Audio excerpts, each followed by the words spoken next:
தமிழகத்தினுடைய முதலமைச்சராக பொறுப்பேற்றிருக்கக்கூடிய திரு நடிகர் விஜய் அண்ணாவுக்கு வாழ்த்துக்கள். இன்னைக்கு வந்து பார்த்தீங்கன்னா, 30 வருஷமா திரைத்துறையிலேருந்து வந்த நடிகர் விஜய் அண்ணா வந்து பார்த்தீங்கன்னா, மக்கள் ஓட்டு போட்டு முதலமைச்சராக்கிட்டாங்க. இன்னைக்கு வந்து பார்த்தீங்கன்னா, இது கிட்டத்தட்ட ஒரு 60 வருஷமா ஆட்சி செஞ்சுட்டு இருந்த திராவிட கட்சிகள் 2யுமே மக்கள் புறக்கணிச்சுட்டாங்க அப்படின்னு தான் சொல்லணும். ஏன்னா, அதிமுகவும் 60 சீட் வாங்கியிருக்குது. சூரியன் கட்சி ஒரு 70 சீட் வாங்கியிருக்குது. அப்படிங்கும்பொழுது இவங்க 2 பேரையுமே ஓரம் கட்டிவிட்டு, தனிப்பெரும்பான்மைனா 118, 108 சீட் வந்து பார்த்தீங்கன்னா, நடிகர் விஜய் அண்ணா வாங்கிட்டாரு. அப்படி இருக்கக்கூடிய ஒரு சூழ்நிலையில, நாம் தமிழர் கட்சிக்கு கிடைச்சிருக்கக்கூடிய வாக்கு சதவீதம் அப்படிங்கிறது 100க்கு 4% ஓட்டு தான் விழுந்திருக்குது. கடந்து வந்த காலகட்டங்கள்ல கடந்த எம்பி எலெக்ஷன் வந்து பார்த்தீங்கன்னா, 8% ஓட்டு 36 லட்சம் ஓட்டு விழுந்த இடத்துல, இன்னைக்கு அது அப்படியே சரிபாதியா குறைஞ்சிருச்சு. நாம் தமிழர் கட்சியில இருந்தவங்க என்ன ஆனாங்க? நம்ம கட்சிக்காரங்களே நம்ம கட்சிக்கு ஓட்டு போடலையா? மக்களுக்கு விஜய் தேர்ந்தெடுத்த நடிகர் விஜய் அண்ணாவை தேர்ந்தெடுத்தது வந்து பார்த்தீங்கன்னா, முழுக்க முழுக்க முழுக்க கவர்ச்சி அலை மற்றும் எதிர்ப்பு அலை. அதாவது புதுசா ஒருத்தர் வந்திருக்கிறாரு, நல்லது செய்வாருங்கிற ஒரு இம்ப்ரஷன், ஒரு கவர்ச்சி, ஒரு ஒரு அட்ராக்ஷன். அதுல வந்து பார்த்தீங்கன்னா, ஓட்டு போட்டாங்க பாதி பேரு. மீதி பாதி பேர் வந்து பார்த்தீங்கன்னா, அந்த விஜய்க்கு விழுந்த ஓட்டுல பாதி ஓட்டு வந்து பார்த்தீங்கன்னா, எதிர்ப்பு அலை. இந்த திமுகவும் மக்களை சரியா நல்லபடியா பார்த்துக்கல. இந்த அண்ணா திமுகவும் சரியா பார்த்துக்கல. இவங்க 2 பேரோட கட்சியில வந்து பார்த்தீங்கன்னா, மணல் திருட்டு நடக்குது, கனிம வள கொள்ளை நடக்குது, மலையை வெட்டி விற்கிறாங்க, ரவுடிசம் தலை தூக்கி ஆடுது. க அது மட்டும் இல்லாமல் விலைவாசி ஏறி போச்சு, கரண்ட் பில்லை ஏறி போச்சு, இப்படி ஏகப்பட்ட பிரச்சனைகள் சொல்லிகிட்டே போகலாம். இது எல்லாம் வந்து பார்த்தீங்கன்னா ஒரு ஒரு அணியில் வந்துருச்சு. இப்போ விஜய் அவர்களுக்கோசரம் ஓட்டு போடலாமா வேணாமான்னு யோசிச்சுட்டு இருந்த மக்கள், விஜய் அவர்களுக்கோசரம் ஓட்டு போடலாமா வேணாமான்னு யோசிச்சுட்டு இருந்த மக்கள், நம்ம சீமானண்ணா என்ன சொன்னார்? இவ்வளோ விஷயம் நடக்குதுடா, இவ்வளோ பிரச்சனை நடக்குதுடா, ஏன்டா கண்ணை மூடிட்டு இருக்கிறீங்க? உங்களுக்கு கண்ணு தெரியுதா இல்லையா? கண்ணை திறந்து பாருங்க, இவ்வளோ பிரச்சனை இருக்குது நாட்டுன்னு சொல்லி அவர் சொல்லும் பொழுது, சீமான் அண்ணா சொன்ன கருத்தெல்லாம் கேட்டுக்கிட்டு, அவர் சொன்ன கருத்தை உள்வாங்கிட்டு, இவங்க விழிப்புணர்வாகி சீமான் அண்ணா ஓட்டு போடல, அப்படியே திரும்பி நடிகர் விஜய் அண்ணா போட்டாங்க. ஏன்னா 36 லட்சம் பேர் ஓட்டு போட்ட இடத்துல இன்னைக்கு 8% ஓட்டு வந்த இடத்துல 4% ஓட்டு தான் இருக்குது. மீதி ஓட்டுல எங்க போச்சு? உண்மையிலே சீமான் அண்ணா வந்து ஏமாத்திட்டீங்க இந்த மக்கள். சீமான் அண்ணாவை மக்கள் ஏமாத்தல, மக்கள் தான் ஏமாந்து போயிட்டாங்க இந்த அரசியல்ல. அடுத்த 5 வருஷத்துல வந்து பாத்தீங்கன்னா, நடிகர் விஜய் அண்ணா வந்தது வந்து நீங்க ஓட்டு போட்டது தவறு, நீங்க அவருக்கு ஏன் போட்டீங்க அப்படின்லாம் யாரும் உங்களை கேட்க போறது கிடையாது. சீமான் அண்ணா எவ்வளவு கொள்கை கருத்து எவ்வளவோ விஷயங்களை பேசினாரு. நான் வந்தா சாராய கடையை மூடுவேன்னாரு. இப்படி ஏகப்பட்ட விஷயங்களை சொன்னாரு. ஆனால் நீங்க அவருக்கான முக்கியத்துவம் அப்படிங்கிறது நீங்க கொடுக்காம விட்டுட்டீங்க. இதுவே அவர் கொடுத்து ஜெயிக்க வச்சிருந்தீங்க அப்படின்னா, அவர் இன்னைக்கு எவ்வளோ பெரிய ஒரு நல்ல நல்ல விஷயம்லாம் பண்ணியிருப்பாரு. இப்படி இருக்கக்கூடிய ஒரு சூழ்நிலையில நீங்க அவரை ஏமாத்திட்டீங்கன்னு தான் சொல்லணும். இப்போ இருக்கக்கூடிய கடந்து வந்த காலகட்டங்களோடு இப்போ பார்க்கும் பொழுது, ஓட்டு போடாமலே ஓகேங்களா? ஓட்டு போடாமலும் சொல்ல முடியாது. இப்போ இன்னைக்கு மக்கள் எவ்வளோ பேர் ஓட்டு போட்டு ஜெயிச்சிருக்கக்கூடிய 108 பேருமே செங்கோட்டையன் அவர்களை தவிர மீதி எல்லாமே ஃப்ரெஷ் கேண்டிடேட்டு. தமிழ்நாட்டு எலெக்ஷன்ல முதலமைச்சரா உள்ளாடி போற விஜய் அவர்கள் கூட கைகோத்து போகக்கூடிய எம்எல்ஏக்கள் எல்லாம் யாரு? Fresh candidate. அவங்க ஜாதகம் எப்பேற்பட்ட ஜாதகம்னு தெரியல. உள்ளாடி வந்த உடனே அவன் எம்எல்ஏ சீட்டு கிடைச்சிருச்சு. இவங்க யோசிச்சு பாருங்க, உள்ளாடி போனோடனே இப்படி சுற்றி பார்ப்பாங்க. ஓ, இதுதான் சட்டசபையா?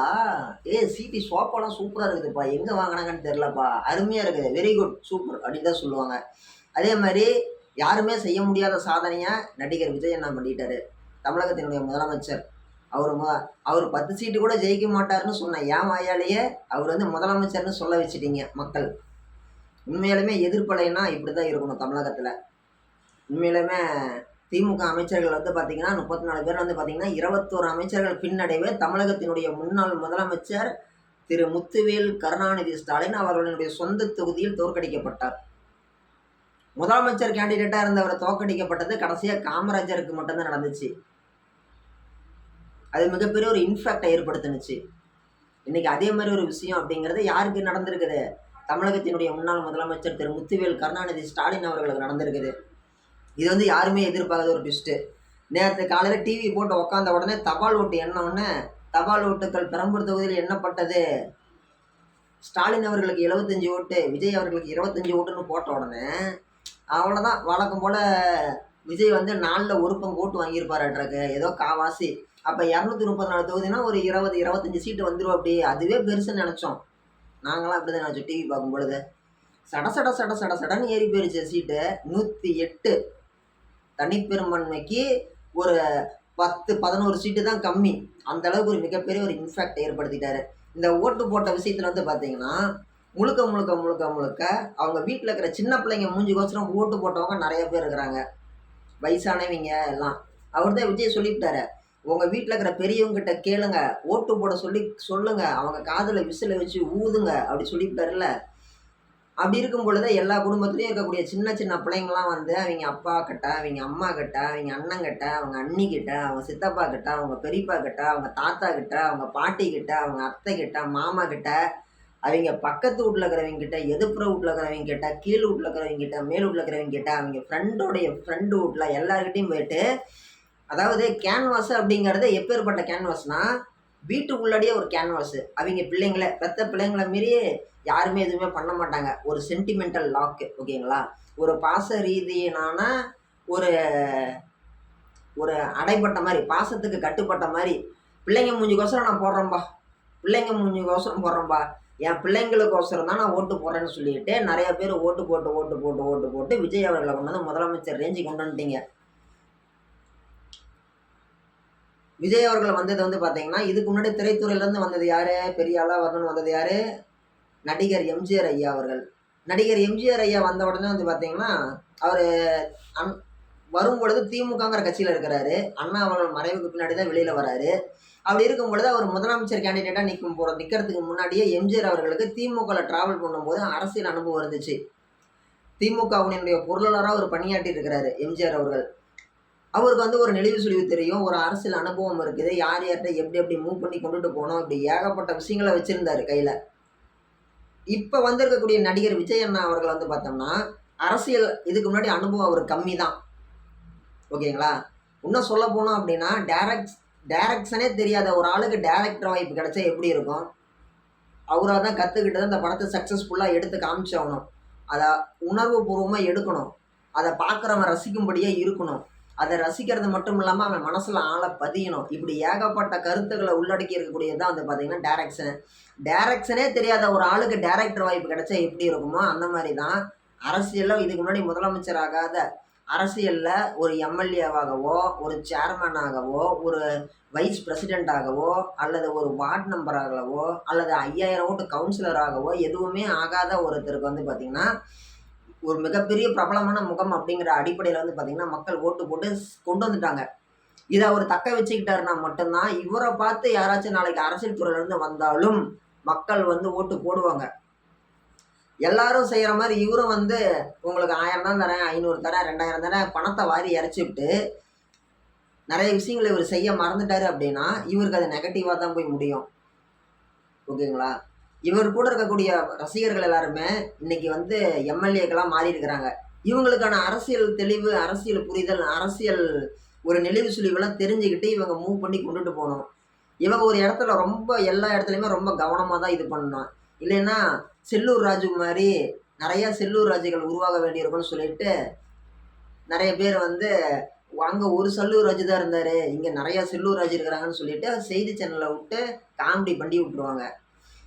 செய்தி ஊடகவியலாளர்கள ரொம்ப கவனமா கையாளணும். ஏன்னா, தோத்து போன கோவத்துல இருக்கிறவங்க, இந்த கட்சிக்கு எப்புட்றா கெட்ட பேரு பண்ணலான்னு தான் யோசிச்சுட்டு இருப்பாங்க. அதனால இவங்க வந்து தாவேகா தமிழக வெற்றி கழகத்தை சேர்ந்த எம்எல்ஏக்கள் அனைவருமே, நாளைக்கு மந்திரியாகக்கூடிய அனைவருமே, நாளைக்கு முதலமைச்சராகக்கூடிய விஜய் அண்ணா அவர்களுமே ரொம்ப ரொம்ப ரொம்ப கவனமா இருக்க வேண்டிய ஒரு இடத்துல இருக்கிறாங்க. எந்த ஒரு இடத்துலயும் பார்த்து ஒவ்வொரு வார்த்தையும் பேச வேண்டிய ஒரு நிலையில இருக்கிறாங்க. ஒரு இடத்துல ஒரு சின்ன தவறு நடந்தாலுமே கூட, அவைங்கள அது முழுக்க முழுக்க பாதிக்கும். பார்க்கலாம். இன்னைக்கு வந்து பார்த்தீங்கன்னா, அவரு கட்சி ஆரம்பிக்கும் பொழுது வந்து பார்த்தீங்கன்னா, ஏகப்பட்ட விமர்சனம் வந்துச்சு. இவரு என்ன ட்விட்டர்ல ட்வீட் போடுறாரு? இவரு என்ன பிரஸ் மீட்டயே சந்திக்க மாட்டேங்கிறாரு? இவரு என்ன மக்கள சந்திக்க மாட்டேங்கிறாரு? வீட்ட விட்டு வெளியிலயே வர மாட்டேங்கிறாரு? இப்படி ஏகப்பட்ட விமர்சனம் அப்படிங்கிறது இவர் மேல வைக்கப்பட்டது உண்மதான். இப்படி இருக்கக்கூடிய ஒரு சூழ்நிலையில, கருத்து கணிப்புகளுமே கூட திமுகவுக்கு ஆதரவா தான் வந்துச்சு. அப்படி இருக்கக்கூடிய ஒரு சிச்சுவேஷன்ல, இவரு எப்படி ஜெயிச்சு வந்தாருன்னு சொல்லிட்டு யாராலயுமே புரிஞ்சுக்க முடியல. உண்மையிலேயே ஒரு மேஜிக் நடந்துச்சுன்னு சொல்லுவாங்க இல்லையா? அப்படிப்பட்ட ஒரு மேஜிக் தான் நடந்திருக்குது. யாருமே எதிர்பார்க்காத விதத்துல, தமிழக வெற்றி கழகத்தினுடைய தலைவர் விஜய் அண்ணா வந்து பார்த்தீங்கன்னா, முதலமைச்சர் ஆயிட்டாரு. இன்னைக்கு எத்தனையோ பேரு, எத்தனையோ கட்சியில திமுகவிலும் சரி, அண்ணா திமுகவிலும் சரி, நூற்றுக்கணக்கான ஆட்களை வச்சு நூற்றுக்கணக்கான லட்சங்கள், சில கோடிகள், 10, 20, 30, 40 கோடி வரைக்கும் ஒரு தொகுதிக்கு செலவு பண்ணியுமே கூட ஜெயிக்க முடியாம இருக்கிறாங்க. புதுசா வந்த தொண்டர்கள், நடிகர்கள் நடிகர்கள் எம்எல்ஏ கேண்டிடேட்டா மாறி எம்எல்ஏ எலெக்ஷனை சந்திச்சு வெற்றி பெற்றிருக்கிறாங்க. இவங்க நல்லது செய்வாங்களா அப்படின்னா எல்லாருமே நல்லது செய்யணும்னு தான் வராங்க. இப்ப நல்லது செய்யறது அப்படிங்கும் பொழுது, இப்ப இந்த ஊருக்கு பஸ் ஸ்டாப் கட்டி குடுக்குறது, கக்கூஸ் இல்லாத ஊருக்கு கக்கூஸ் கட்டி குடுக்குறது, ஆரம்ப சுகாதார நிலையம் இல்லாதவருக்கு ஆரம்ப சுகாதார நிலையம் கட்டி குடுக்குறது, இந்த ஊர்ல வந்து 2 ஜாதிக்காரங்களுக்கு பிரச்சனை, அந்த ஜாதி சண்டையை தீர்த்து வச்சு கோவில் பிரச்சனைய முடிச்சு வைக்கிறது. இந்த இடத்துல வந்து நிலத்தகராறு இருக்குது. இந்த இடத்துல வந்து பார்த்தீங்கன்னா, ஒரு புதுசா ஒரு கட்டடம் உருவாக்கணும். இந்த இடத்துல இருக்கக்கூடிய பிரச்சனைய சரி பண்ணணும். இந்த இடத்துல வந்து புதுசா வந்து பார்த்தீங்கன்னா, இருக்கக்கூடிய ஒரு உயர்கல்விய வந்து பார்த்தீங்கன்னா, உயர்நிலை பள்ளிக்கூடத்த மேல்நிலை பள்ளிக்கூடமா மாத்தணும். இப்படி ஏகப்பட்ட கடமைகள் அப்படிங்கிறது தவேகாவினுடைய அனைத்து எம்எல்ஏக்களுக்குமே இருக்குது. இத அவங்க சிறப்பா செஞ்சு அவங்க கொண்டுட்டு போனாங்க அப்படின்னா, அவிங்க யாருமே வந்து பார்த்தீங்கன்னா, அடுத்த தடவ எம்எல்ஏ கேண்டிடேட்டுக்கு போய் நிக்கலாம்.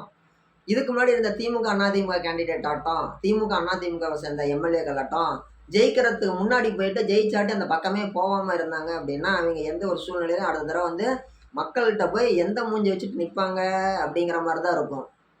உண்மையிலேயே இந்த தேர்தல் முடிவுகள் அப்படிங்கிறது எனக்கு ஒரு மிகப்பெரிய ஒரு வருத்தம் தான். அவரு விஜய் அவர்கள் ஜெயிச்சதுல வந்து எனக்கு வந்து வருத்தம் கிடையாது. எங்க அண்ணன் சீமான் அண்ணா வெற்றி பெறாம போனது எனக்கு உண்மையில வருத்தம் தான்.